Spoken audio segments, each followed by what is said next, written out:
మీ ఎమోషన్స్ని కంట్రోల్ చేయడం నేర్చుకోండి. ఇన్ కేస్ నీ ఎమోషన్స్ని నువ్వు కంట్రోల్ చేసుకోలేకపోతే నీ శత్రువులు నీ ఎమోషన్స్ని నీకు వ్యతిరేకంగా వాడుకొని నిన్ను నాశనం చేస్తారు. ఒకసారి గమనించండి, ఒకరికి కోపం ఎక్కువ అనుకుందాం, వాళ్ళు వాళ్ళ కోపాన్ని కంట్రోల్ చేసుకోలేరు. ఆ విషయం పక్కోడికి తెలిస్తే ఏం చేస్తాడు? వాడిని రెచ్చగొట్టి వాడి కోపాన్ని డబుల్ చేసి వాడిని అందరి ముందు చెడ్డవాణ్ణి చేసి ఆనందిస్తారు. వాడికి ఒక కోపిష్టి అనే ముద్ర వేస్తారు. అలాగే ఇంకొకరు భయాన్ని కంట్రోల్ చేసుకోలేరు, వాళ్ళ మొహంలో ఆ భయం తెలుస్తుంది. అలాంటి వాళ్ళని ఈ జనం ఏ పని చేయకుండా భయపెడతారు. వాడికి లేనిపోని భయాలు క్రియేట్ చేసి లైఫ్లో ఎందుకు పనికి రాకుండా చేస్తారు. ఇలా చూసుకున్నట్లయితే ఎదుటోడెప్పుడు మనలో లోపాలని వెతికి మనల్ని బ్లేమ్ చేయడానికి రెడీగా ఉంటారు. అందుకే మనలో ఉన్న లోపాలని ఎమోషన్స్ని మనం కంట్రోల్ చేసుకోవాలి. పక్క వాళ్ళకు తెలిసేలా బిహేవ్ చేయకూడదు. అలాగే మన జీవితం బాగా లేకుంటే మనం ఎప్పుడు పక్క వాళ్ళ మీదనే కారణాలు చూపుతాం.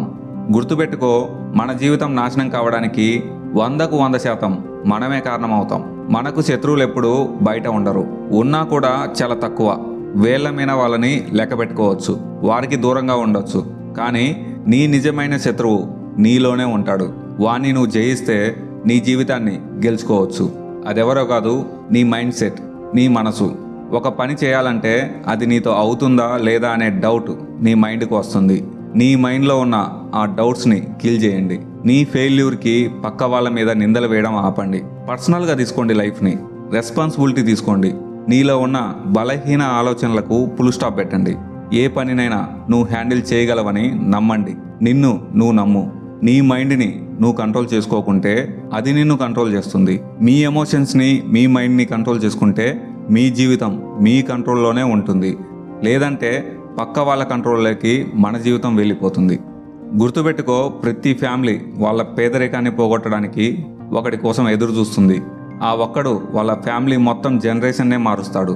ఆ తర్వాత వాళ్ళ లైఫ్ స్టైల్ మొత్తం మారిపోతుంది. అలాగే నీ ఫ్యామిలీ కూడా ఎదురు చూస్తుంది ఆ ఒక్కడి కోసం. నీ ఫ్యామిలీ పేదరికాన్ని పోగొట్టడానికి ఇంకెవరి కోసమో వెతికేలా చేయకు. నువ్వు అండగా నిలబడు. కష్టకాలంలో ఒక ఫినాన్షియల్ పిల్లర్లా నీ ఫ్యామిలీకి అండగా నిలబడు. నీ స్థాయికి మించి ఆలోచించు, కష్టపడు. నీ ఫ్యామిలీకి నువ్వు ఒక హీరో అవ్వు. మీ నాన్న కష్టానికి ఒక ఫుల్ స్టాప్ పెట్టు. ఫ్రెండ్స్, వీడియో నచ్చినట్లయితే లైక్ చేయండి, కామెంట్ చేయండి, నచ్చిన వాళ్ళకి షేర్ చేయండి. మన ఛానల్ని కొత్తగా చూస్తున్నట్లయితే సబ్స్క్రైబ్ చేయండి. ఇలాంటి మరిన్ని వీడియోస్ కోసం నోటిఫికేషన్ని ఆన్లో పెట్టుకోండి.